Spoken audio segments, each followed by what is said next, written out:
What's going on, internet? Nerdlocker.com, back with this week's comic book reviews. And I'm starting off with Forever Evil, number 6. And this is definitely the most action-packed issue we've had so far in the entire series. Some crazy stuff goes down. Captain Cold and Johnny Quick, which was one of the coolest pages of the entire book.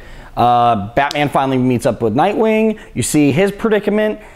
What happens in this issue is something that I feel like you're going to have to see. Concerning Nightwing, you're going to have to see the next issue to see the finale of all this. They kind of like prematurely tease that, in my opinion, unless what happens in this is what happens, but I don't think that's the case. You really start to see Batman and Lex Luthor's kind of relationship on who, I guess, the future of the Justice League here, now that Lex Luthor is going to be in the Justice League and post Forever Evil. And we find out who is the man who's been tied up this whole time with a bag over his head. And it's who you were expecting, but not in the way you were expecting him. That's all I'm going to say, because there's been a lot of stuff online. Yeah, I think this is awesome. I can't wait to see the next issue, but I feel like they have a lot to finish up in one more issue. I almost feel like there's like 2 or 3 left. So I'm interested to read the last part and see if... I don't know, it's rushed, but either way, this has been an awesome story, and I really hope it finishes well. This issue, I'm giving 5 out of 5 Nerd Skulls. Hey guys, this week I got to check out Nova number 14, and I loved this book. I have not read any Nova since the first arc, and I'm just so regretting that right now, because this book by Gary Dugan is just killing it for me. The story, if you don't know, in the last issue, Nova basically screwed up a criminal takedown by Beta Ray Bill, and now in this issue he's trying to make it up to him by going and finding Skarn, this criminal that Beta Ray Bill has been looking through the cosmos to find. And speaking of cosmos, how this book ends is killer. I really can't wait for the next issue, because how they incorporate a new character in this book really was drove me to want to pick up the next issue. So I'm going to want to check that out. Plus, they travel across the galaxy to this a dead Celestial's head, where a whole bunch of people are living, and it's just killer. It's kind of like the Tatooine scene on Star Wars, where they have to go and find this criminal. It's awesome. So you're going to want to check this book out. I'm going to give it 5 out of 5 Nerd Skulls. The art by David Baldeón is awesome, so you're going to check it out. Hey there guys, coming here with my comic reviews for this week. I got to do Starlight number 1 by Mark Millar and Goran Parlov. That was actually a really cool name, so I wanted to say it right. Anyways, saw a preview for this book a couple weeks ago, and I was totally blown away. It was like a three-page preview. And immediately it made me feel like it was kind of like an Incredibles type book with like a Mr. Incredible type character. He's not necessarily a superhero, he's actually more akin to Flash Gordon, something along those lines, like a serial, 1930s serial movie kind of thing, Saturday morning kind of thing. Essentially what inspired George Lucas to make Star Wars is the same thing that kind of inspired this story, but it has more of that real, like he comes back to Earth, the main character does, after his whole ordeal, after his crazy adventure, and comes and tells everyone, and no one really believes him. It's kind of like, oh, well, this guy's stupid. And, you know, he lives his life. He has his, like, the whole reason he comes back to the world, to our world, is to be back with his family and live a normal adult life, like the American dream. That's his whole purpose. And it picks up with his wife dying and him being way old and kind of getting back into that. And story goes and kind of explains it. It's the first issue, so you're kind of just getting an introduction into this world. And being that it's Mark Millar, it's actually really rich without being too overdone, which is really nice. I love when he does that, where he is able to give you a lot without really putting a lot into it. It ends, of course, with like, oh, what is that? What's going to go on? Can't wait to see it. So, of course, I'm stoked. Of course, I'm ready to read the next issue, which is probably going to be 3 months from now. Hopefully it's not, because I'm going to give it 5 out of 5 Nerd Skulls and patiently wait for this next one. Hey there, nerds. Jim here with my comic book reviews this week. And first up, I have Archer and Armstrong number 18. Huge fan. I love this series. We're a little over a year and a half now, and I'm just stoked. It's kept its steam. I love it. We just finished the Civil War sect. I'm happy that's over, and now we know that Archer is basically ruler of all he surveys. And that's why they brought in Bloodshot, the nanite-infused killing machine. very excited to see how this was going to go, because I was wondering how Archer and Armstrong, which has sort of been outside of the Valiant Entertainment universe, is now being brought into the mainstream, and I love it. Archer goes to meet with one of the sects that he took over. He's in Detroit. He's with Armstrong. Armstrong's not allowed in the basically the Mason's Temple, so he goes to have a drink, and it looks like it's all a setup. And we don't know what's going to happen with Armstrong, but we see Archer and Bloodshot going at it, and it's just as good as you would think. I loved how this had the action, and again, it's keeping the history of Archer and Armstrong together. I'm so curious how this is going to end, because obviously Bloodshot does not stop. So I want to see where this goes. I'm going to give this one 4 out of 5 Nerd Skulls. All right, guys, I got to read Magneto #1. This is definitely one of the new Marvel #1s that they've been shooting out here that I've been really excited to read because of the Uncanny X-Men tie-in issue that kind of shows what he's going to be doing. And Magneto's basically on a mission to take down people who have harmed the mutant race. I mean, kind of what he's always been doing, but he's going after people who have already done things to the mutants. And it's interesting because in the beginning of this book, he talks about how he used to, you know, rule kingdoms, and he's done so much with his life, and now he's traveling under the radar, incognito, jumping in and out of hotel rooms just to get by to do this mission that he's on. I have a lot of hope for this book. I think it's going to be amazing. I hope it lasts.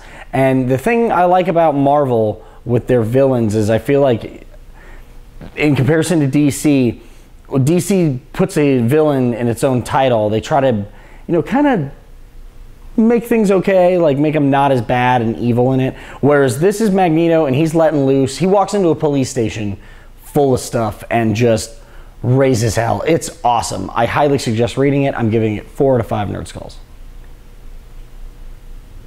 This week I checked out Jupiter's Legacy #4, and it did not let me down at all. I was a little let down that I had to wait 5 or 6 months to read this issue, but in the last issue, if you read it, everything went down. All of our the superheroes in that time frame, I want to say current time, 2013, 2013/2014. They killed the rulers of this world in this weird way, but in this issue, 2022, Chloe, the main character, has now had a child with her boyfriend, or husband, I want to say now, and they are in hiding in Australia, away from the rest of the superheroes so that they don't get killed as well.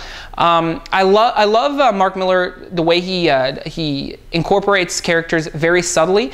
The last page of this issue incorporates a new villain in a very, very subtle way, and I loved it. But in the first few pages, he also has a little bit of backstory on the original characters, the ancestors that originally got their superpowers from this other alien race. And we're just getting bits and pieces of that storyline, but with every single panel, it gets better and better, and it's unraveling in a very nice way. So I want to see where this book goes. Jupiter's Legacy is awesome. Frank Quitely is killing on this book. I love every wrinkle he draws, so I'm going to, of course, give it 5 out of 5 Nerd Skulls. You should be reading Jupiter's Legacy with an apostrophe. So next up, I have Quantum and Woody #0. If you know me at all, you know I hate number zeros, but Valiant has really turned me around on that, because they've done a couple zeros and I think they're fantastic. And this one focuses on everybody's favorite character, Goat. This character is just hilarious. It's funny to me that in a superhero team you have a Goat that's actually important. And what's great is they show the history of Goat, and basically Goat has always been in Eric and Woody's life. They started early on, and it was basically this science project, and they were at this huge science fair sort of thing with their dad, and he was showing off this experiment that he'd been working with, but he was just basically the assistant. And Woody picks up this goat, and it just happens to be the goat that we know and love, but he didn't know that obviously back then. All sorts of things happen. We run into the ERA, if you remember them, with Crone, Betamax, hilarious. All hell breaks loose by pure accident, and it's funny to see how, again, Eric and Woody had run into these characters earlier in their life. No reason to remember them. They weren't all that memorable, just crazy hijinks happening. Well, the whole episode, or the whole issue, started with Quantum and Woody trying to get rid of Goat, sell Goat off, and the person who bought him found out, oh, the Goat flies and has lasers, I don't want him. So essentially they're still stuck with him. So at the end of the day, Quantum and Woody still have Goat. It's still fantastic. This was a nice, fun filler issue. I really liked it. I'm gonna go ahead and give it 3 out of 5 Nerd Skulls. All right, guys, so I got to read Victories, number 10, Post-Human, part 5. I believe it's the last part of it. Actually, I don't think so because it doesn't really have like a definite ending. There's probably one more part, but it was still really good. Like, this is seriously one of my favorite books. And there's a quote right on the front from Greg Rucka about Macaulay von Oeming saying, this is just a master of his craft doing whatever he wants, doing the best job ever. I'm paraphrasing, but either way, it's totally what this book feels like. Every issue, every time it comes out, just awesomely laid out. The dialogue is spot on. The characters are cool and rich, and of course they remind you like Batman and like this and that, but they're messed up. And it starts off kind of giving you a little bit more about, every issue you're getting a little bit more about history, how these people came about, how the heroes came about, and you see one of the main characters, kind of like how he was built to be who he is, how he was trained by his trainer. We see this guy die already. We see him kill the other dude that's within the scene, but still seeing it now, it kind of just puts a lot of things in perspective and why the heroes are the heroes and why there's villains are villains and anyways, all the crazy stuff that's going on is just a testament how awesome this book can be and how comic books can be, because even though the world is completely crumbling and there's these giant chimera beasts with sphinx heads and 6 boobs and they're as big as Godzilla, they're destroying towns, like all these other heroes that have been ridiculed and hunted down essentially are like coming out and saving everyone from it. And it's a really cool just seeing the main heroes trying to figure everything out, the very, very bottom of it to completely clean everything up, and then everyone else in the world, because there's still like a million heroes in this world, coming out and like protecting it. And yeah, they're dying, but they're actually still making a difference, which is great. And this whole book is just awesome. So I'm gonna give it 5 out of 5 Nerd Skulls. Again, it deserves it, and you guys should be reading this. All right, guys, I got to read Detective Comics number 29. This is the Gothopia finale. Honestly, it felt like the ending to this series was a little rushed, especially because you had all the tie-ins with Batgirl and Batwing and Catwoman. And I kind of feel like, yeah, it was just sort of a rushed ending, that maybe the story was something they wanted to be bigger. They didn't have the time to do it correctly, so they cut it down to a couple issues, and now the next issue is a new creative team. I am super stoked for the creative team, the new one coming on, but this issue, like I said, just kind of felt like, okay, we got through it, and there's another Batman story. Disappointing to say that, but I'm only going to give this 3 out of 5 Nerd Skulls. All right, guys, so I got to read Wolverine and the X-Men number 1 this week as well, and I gotta say, I'm not a fan of Marvel's current slate of number one-ing everything constantly all the time, especially this book being that it was only like not even 2 years old, maybe 2.5 years old. I don't even know, but it wasn't that old. It wasn't that far gone. And I understand if you have to do it for story's sake or whatever, blah, blah, blah, but it didn't need it. That's not the point. The story, though, was actually really good, and I like that it was a fresh start. That was kind of cool. It's picking up from all this craziness that's been going on, the last couple like big events. So whatever, understandable. I like that Quentin Quire's main aspect of this story, being that Wolverine's kind of like AWOL and doing his own stupid stuff because he's emotional and he can't handle losing his power. Oh my God, I'm Wolverine. I cry about everything, even though that's the best of what I do, which is crying. But either way, I like that it's, even though he's supposed to be the main teacher, that they're able to get the team, the school, the teachers and everything, all the characters are like spot on, exactly what I think they would be, exactly how I feel they would. It's not Jason Aaron writing it, and it's not any of the big name writers. It's actually a smaller dude, so I was actually really appreciative of that. It was a really good issue. I'm excited to see what happens next. I'm gonna give it 4 out of 5 Nerd Skulls. So finally I got to read Terminator Salvation, the final battle, number 4 of 12. I really think J. Michael Straczynski has done a fantastic job sort of retelling the Terminator history, but altering just a little bit so it changes everything, and it's fascinating. In this issue, we finally get to see why the Terminators were going after Thomas Parnell, the serial killer. It's an unbelievable revelation. Dr. Kogan appears to be one of the most evil women in the world, and very self-serving on why she's doing what she did. We already know that, but the fact that she's taking it to the next level and that she's basically willing to wipe out all of humanity to be on the side of Skynet is pretty crazy to me. That's unbelievable. We also get to see sort of the birth of Skynet from Skynet's point of view, which was really interesting. We see it becoming self-aware, see it sort of going through its infancy, almost trying to work with the humans, but because of studying human history, realized the best way to do it was to force humans to work for it. And the humans revolted, so they had to create machines, made these machines look more human to try and work with the humans. Obviously it didn't work because there's more and more revolt. And it was just very interesting that in the end, it came that it needed to use the violence that humans had used prior, and that's basically where the war is that we're seeing now. It's apparent John Connor's plan is not going to work because he based his whole plan on the fact that there's no way Skynet would know what happened prior to become self-aware, except that they recruited a human who knew what happened. So now it knows what happens. So his plan is not going to work. So we don't know what's going to happen.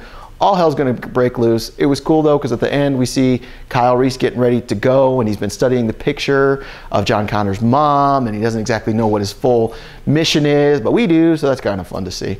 I'm a huge fan of this book. I can't wait to see the little changes that he keeps making. I'm going to go ahead and give it 5 out of 5 Nerd Skulls.